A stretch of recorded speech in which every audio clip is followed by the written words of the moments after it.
साथियों, तो आप सब कैसे हैं। आज मैं साहिबा आपका फिर स्वागत करती हूं अपने चैनल पर। लेके आई हूं आपके लिए बहुत ही बढ़िया एग्जाम पॉइंट ऑफ व्यू से poem that is O captain my captain by Walt Whitman.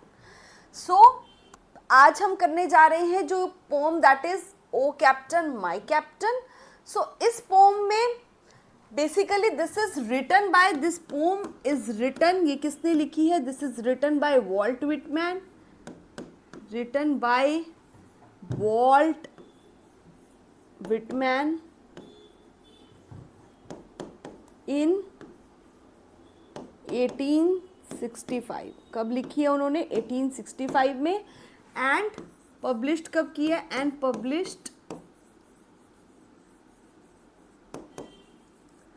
Published in the same year, और सेम ईयर में उन्होंने ये पब्लिश्ड की है।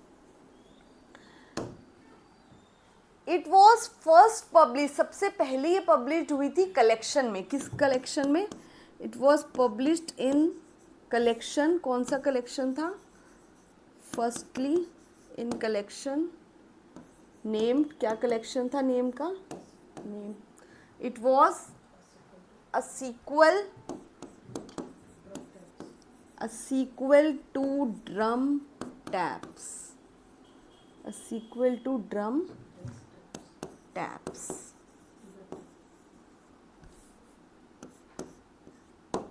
And in secondly it was published in कौन सी कलेक्शन में सेकेंड टाइम पब्लिश्ड हुई थी, इन द कलेक्शन, इनकी फेमस है, in the collection of leaves of grass, ये इनकी बहुत ही फेमस कलेक्शन है, इसमें सेकेंडली पब्लिश्ड हुई थी।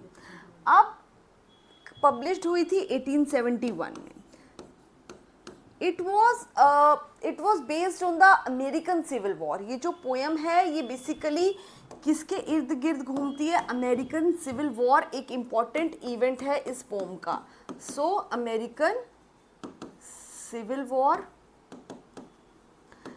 अब ये जो अमेरिकन सिविल वॉर था इसका मोटिव क्या था, अमेरिकन सिविल वॉर का बेटा मोटिव, मकसद था एबोलिशन ऑफ स्लेवरी। एबोलिशन का इसका मकसद था एबोलिशन ऑफ स्लेवरी। इसके लिए ये वॉर किया गया था क्योंकि लोग चाहते थे स्लेवरी को हटा दिया जाए, जिसके लिए ये इंटरनल वॉर छिड़ा था। एंड अब्राहम लिंकन का क्या रोल था इस वॉर में, अब्राहम लिंकन जो कि प्रेसिडेंट थे उस समय अमेरिका के, and basically he was the commander, वो कमांडर थे एंड चीफ थे किसके, कमांडर ऑफ मिलिट्री फोर्सेस। ये जो सिविल वॉर हुआ उसके कमांडर थे मिलिट्री फोर्सेस के, वो he was the commander of the military forces. And this American civil war, ये जो अमेरिकन सिविल वॉर था बेटा ये 9 अप्रैल को कहीं ना कहीं ख़त्म हो गया था, and 9 April was the end of this civil war. So this American civil war ये एंड कब हुआ था बेटा, ये एंड हो गया था, it ended on American civil war ended on 9 April, 9 April को 1865 में ये एंड हो गया था। एंड 15 अप्रैल को, उसके कुछ दिन बाद ही 15 अप्रैल को असैसिनेशन हुआ किसका, अब्राहम लिंकन का। So Abraham Lincoln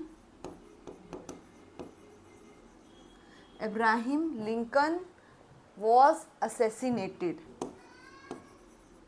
he was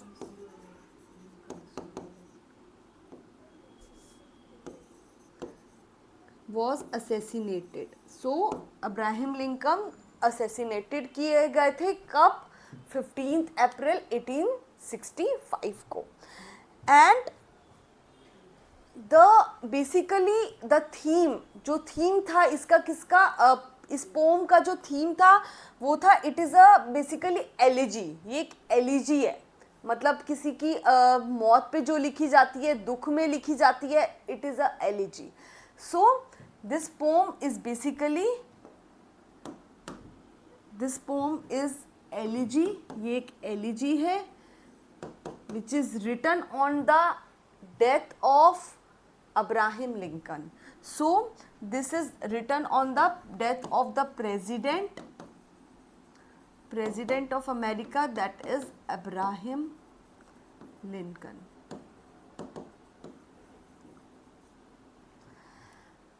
So this is a mourning, ये एक मॉर्निंग है, एक दुख व्यक्त करने की पोयम है on the assassination of the president. ये मॉर्निंग की पोयम है for the assassination of Abraham Lincoln.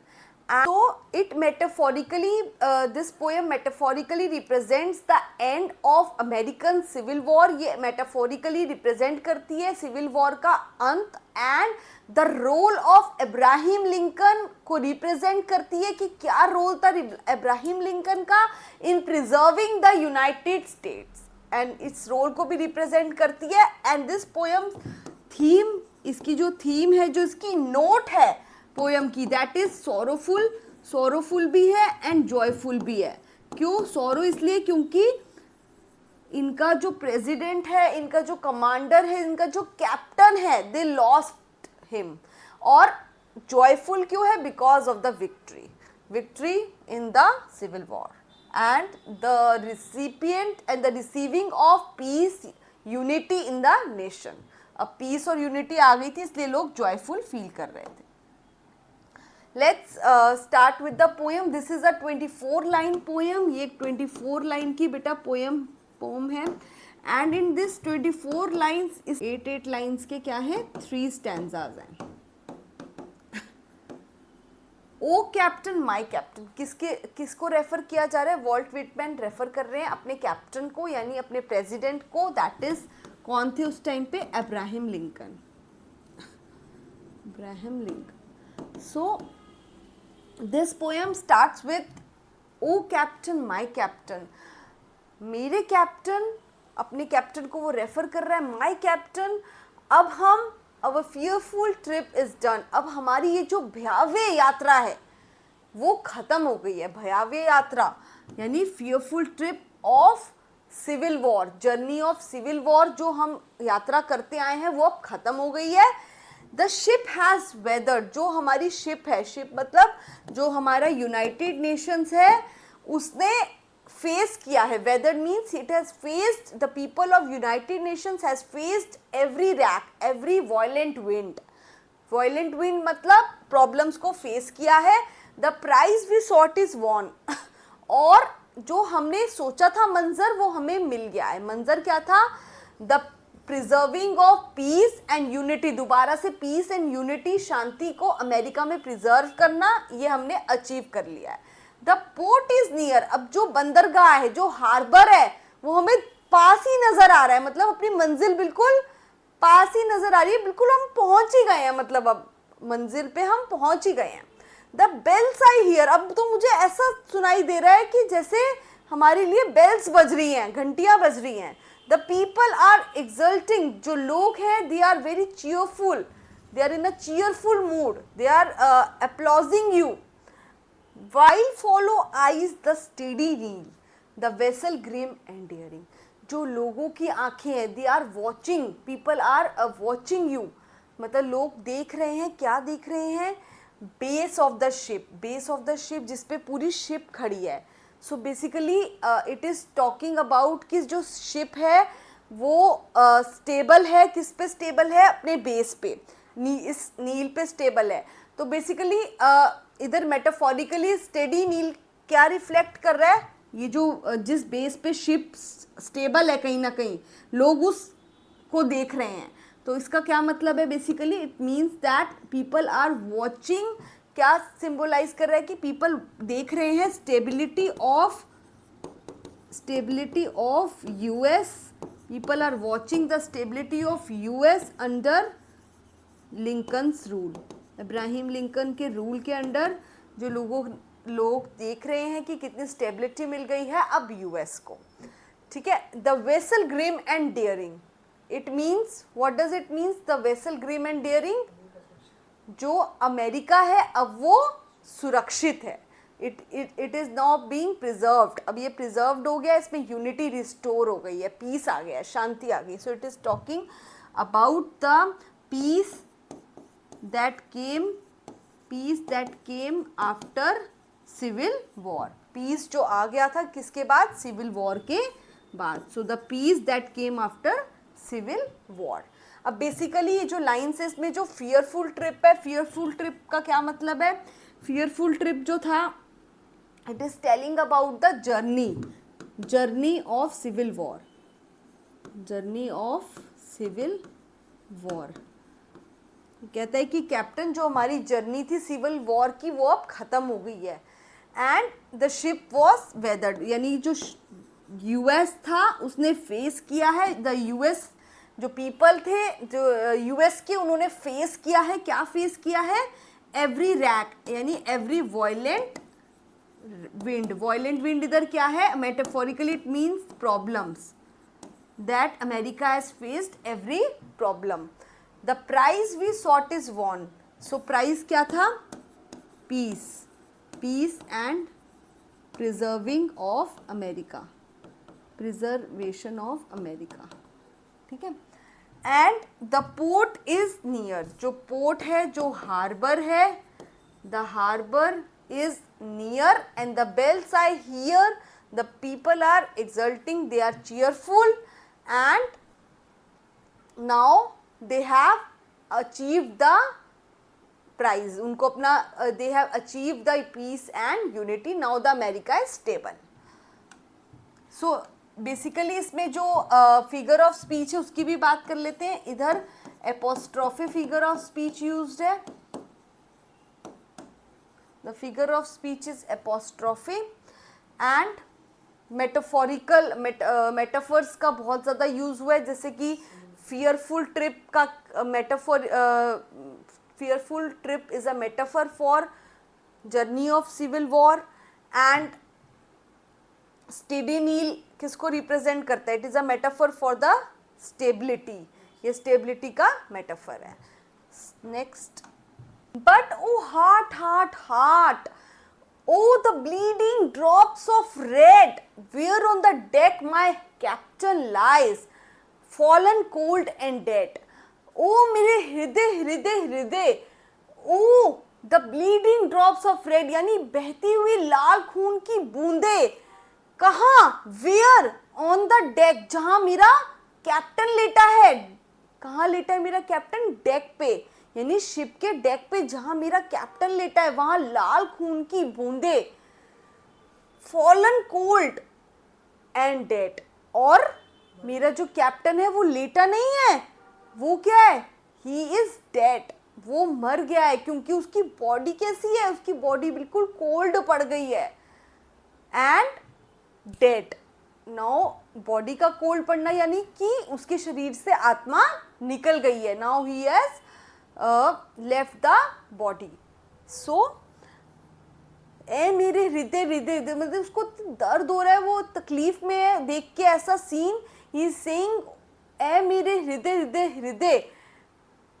O the bleeding, ये क्या हो रहा है? ब्लीडिंग ड्रॉप्स है. किसकी? खून की बूंदे कहाँ पड़ी है? वेयर? ऑन द डेक, जहां मेरा कैप्टन लेटा हुआ है. वो लेटा नहीं हुआ. He is fallen cold and dead. वो ठंडा पड़ गया है और वो मर गया है. सो इसमें क्या रियलाइज हो रहा है उसको? ही इज रियलाइजिंग दैट, उसको ये रियलाइजेशन हो गई है आप कि कहीं ना कहीं वो फॉलन कोल्ड और डेड है, ठंडा पड़ गया, यानी कि उसका कैप्टन उसे छोड़ के चला गया. उसको ये रियलाइज हो गया है. And here it is apostrophe. Apostrophe का यूज हुआ है यहाँ पे.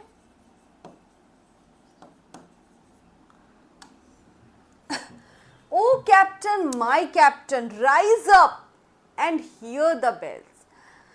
So basically the poet is emotionally calling his captain. जो poet है वो emotionally अपने dead captain को जगा रहा है. कैसे? वो कह रहा है कैप्टन, my captain, खड़े हो जाओ, rise up and hear the bells. खड़े हो जाओ और सुनो. hear, सुनो इन घंटियों की आवाजों को जो तुम्हारे लिए बज रही हैं. राइज अप, खड़े हो जाओ. For you the flag is flung, तुम्हारे लिए this flag is raised only for you. Flung means raised. जो ये फ्लैग है वो तुम्हारे लिए लहराया जा रहा है. फॉर यू द बगल ट्रिल्स, ये जो ट्रम्पेट है वो तुम्हारे लिए बजाया जा रहा है. फॉर यू द बुकेज, ये बुकेज आए हैं तुम्हारे लिए, ये फूलों की मालाएं आई हैं तुम्हारे लिए. For you shores a crowding, तुम्हारे लिए जो शोर है, शोर यानी जो किनारे हैं, समुद्र के किनारे हैं, जो तुम्हारे लिए शोर्स है वो क्राउड से भरे हुए हैं, क्राउडिंग है. फॉर यू दे कॉल, और वो तुम्हारा नाम पुकार रहे हैं. अब्राहम लिंकन, अब्राहम लिंकन जिंदाबाद. द स्विंग मास, जो उमड़ती हुई भीड़ है. देयर ईगर फेसेस, और जो उनके ईगर यानी कि जो आतुर फेसेस है उनके, तुम्हें देखने के लिए आतुर है वो. दे आर टर्निंग, और वो बार बार मुड़ मुड़ के कहीं ना कहीं तुम्हें ढूंढ रहे हैं. So basically the poet is asking Abraham Lincoln, वो अब्राहम लिंकन से पूछ रहे हैं टू राइज, क्या he is asking the Abraham Lincoln to rise up. So poet is asking, किससे पूछ रहा है? Asking Abraham Lincoln to rise up, to rise up, ताकि वो राइज अप कर ले, and so that he could rise up, and because जो flags है that are being raised for him, and the trumpets जो है that are being blown for him. तुम्हें खड़ा होना पड़ेगा, you have to rise up, क्योंकि तुम्हारे लिए ये flags raised किए गए हैं, और जो ये trumpet है वो तुम्हारे लिए बजाए जा रहे हैं. So basically वो अपने कैप्टन को, अपने प्रेसिडेंट को खड़ा होने के लिए कह रहा है, राइज अप होने के लिए कह रहा है, because he is not able to believe that he has left the body. Basically अब इसमें बेटा for you and for you starting word repeat हुआ है दोनों लाइन्स में. So it is being anaphora. ये क्या है? एनाफोरा का यूज हुआ है. So it is anaphora, and flag is flung, FF. So it is alliteration. ये alliteration है. Flag flung for. So it is the use of alliteration. Next. Here captain, dear father, this arm beneath your head. It is some dream that on the deck you have fallen cold and dead. So here captain, dear father. अब वो captain को क्या कह रहा है? Dear father कह रहा है वर्ल्ड ट्रीटमेंट. क्यों? बिकॉज एक फादर का क्या काम होता है? प्रोटेक्ट करना, सेव करना हमें, फादरली फिगर. तो वो बेसिकली उनको कह रहा है कि you are the father of this nation. इसलिए वो कह रहा है that dear father, the father of the nation, this arm beneath is beneath your head. मेरी जो बाजू है वो तुम्हारी सर के नीचे है. इट इज सम ड्रीम, मुझे ऐसा लग रहा है कि ये कोई स्वप्न है, ये सच नहीं है. You have fallen cold and dead, कि तुम इतने ठंडे पड़ गए हो और डेड हो गए हो. ये सच नहीं लग रहा. ये मुझे कोई ऐसा लग रहा है कि ये सब सपना है, ये कोई स्वप्न है. मुझे बिलीव ही नहीं हो रहा that you are dead. So he is talking about this. My captain does not answer. His lips are pale and still. मेरा जो कैप्टन है, मेरा जो कमांडर है, वो पेल पड़ा है. पेल मतलब पीला पड़ा है, और स्टिल यानी बिल्कुल शांत पड़ा है. उसकी कोई आवाज नहीं है, उसका रंग पीला पड़ गया है. My father does not feel my arm. अब जो मेरा फादर है यानी father of the nation, that is Abraham Lincoln, वो फील ही नहीं कर पा रहा कुछ. फील और सेंसेशन कब चली जाती है? जब हम मर जाते हैं. सो वो कुछ फील ही नहीं कर पा रहा. ही हैज नो पल्स और विल, उनकी ना कोई नब्ज चल रही है और ना ही कोई इच्छा रह गई है. The ship is anchored safe and sound. और शिप कैसे? शिप जो है वो सेफली एंड साउंडली हार्बर पे पहुंच गई है, अपने किनारे पे पहुंच गई है. किनारे का क्या मतलब है? जो सिविल वॉर है वो खत्म हो गया है, पीस आ चुका है कंट्री में. कब आ गया था? 9 अप्रैल को. और 15 अप्रैल को इनकी डेथ हुई थी। तो पीस तो आ चुका है नेशन में, पर तुम हमें छोड़ के जा चुके हो। It's voyage closed end done. जो वॉयज है, ये जो यात्रा थी, भयावह यात्रा सिविल वॉर की, ये खत्म हो गई है, बट तुम हमें छोड़ के जा चुके हो। From fearful trip the victor ship comes in with object won. So ये जो फियरफुल ट्रिप है, इससे हमारा जो ये जो फियरफुल ट्रिप है सिविल वॉर की, इससे हमारी जो शिप है वो पार करके गई है। इसे किसको? इस जर्नी को, सिविल वॉर की हमारी शिप पार कर गई है। एंड ऑब्जेक्ट वॉन, और जो हमने हासिल करना था ऑब्जेक्ट, क्या? Peace, unity, preservation of America, वो हम जीत चुके हैं। देखो, ये हम जीत चुके हैं। Exult, O shores, and ring, O bells, but I with mournful tread walk the deck my captain lies, fallen cold and dead. Exult, O shores, and ring, O bells, तो मतलब कि मैं, यानी कि जो तुम शोर्स यानी समुद्री किनारे जो हैं, तुम एक्सल्ट करो, तुम चीयरफुल हो जाओ, तुम शोर करो, तुम एक्सल्ट करो, तुम चीयरफुल हो जाओ, शोर करो, पर एंड रिंग ओ बेल्स, और जो घंटियां हैं तुम भी खूब बजो, तेज तेज बजो, पर बट आई विद मॉर्नफुल ट्रेड, पर मेरा मन दुखी है। आई एम फीलिंग मॉर्नफुल, मैं बहुत दुखी हूं, मेरा मन बहुत दुखी है। Walk the deck my captain lies, और मैं इस दुखी मन से कहाँ जा रहा हूँ? ऑन द डेक, मैं उस डेक पे जा रहा हूँ जहाँ मेरा कैप्टन जमीन पे पड़ा है, ठंडा पड़ा है उसका शरीर। फॉलन कोल्ड एंड डेड, यानी कि वो खत्म हो चुका है, ही इज डेड नाउ। तो मैं इतना मॉर्नफुल फील कर रहा हूँ, इतना सॉरोफुल हूँ अंदर से, इतना दुखी हूँ कि मैं, तुम लोग शोर पे खड़े हो, एक्सल्ट, समुद्री किनारे तो शोर नहीं मचा सकते, जो लोग खड़े हैं, जो क्राउड खड़ा है समुद्र के किनारे, वो शोर मचा रहा है। तो उनको कह रहे हैं कि तुम मचाओ शोर, तुम जितना चीयरफुल हो रहे हो तुम हो जाओ, और जो बेल्स तुम बजा रहे हो बजाते रहो, घंटियां, बट आई एम फीलिंग मॉर्नफुल, मैं बहुत दुखी हूं, और मैं वहां जा रहा हूं जहां मेरा कैप्टन पड़ा है डेक पे, because he is fallen cold, क्योंकि उसका शरीर ठंडा पड़ा है और वो मर गया है। सो आई एम विद हिम, मैं उसके पास ही खड़ा हूं। This is all for today बेटा, ये आज के लिए पोम थी मेरी। एंड आज की जो दिवाली ऑफर यही है कि आप लोग यूट्यूब पे मेरी सुबह 7 बजे लाइव आके क्लास देख सकते हैं, free trial classes for few days till Diwali, and you can also download my app and join my batch, the current batch. This is all for today. You can join me on A1 English 360 degree.